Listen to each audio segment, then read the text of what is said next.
رہی تھی، کہتے ہیں کہ جناب کمیل رک گئے. مولا کہتے ہیں یہ کمیل کیا سن رہے ہو؟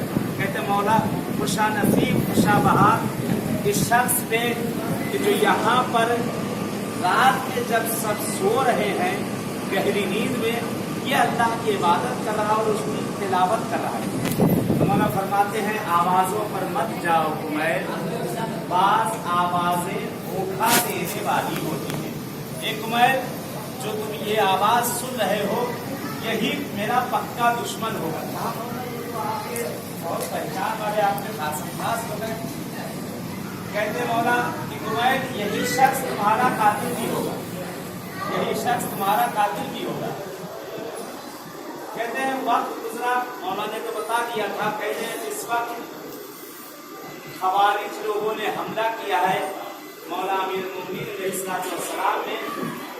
تو اس لشکر کا سپہ سالار وہی شخص تھا جو رات کی تنہائی میں بیٹھا ہوا تلاوت قرآن کر رہا تھا.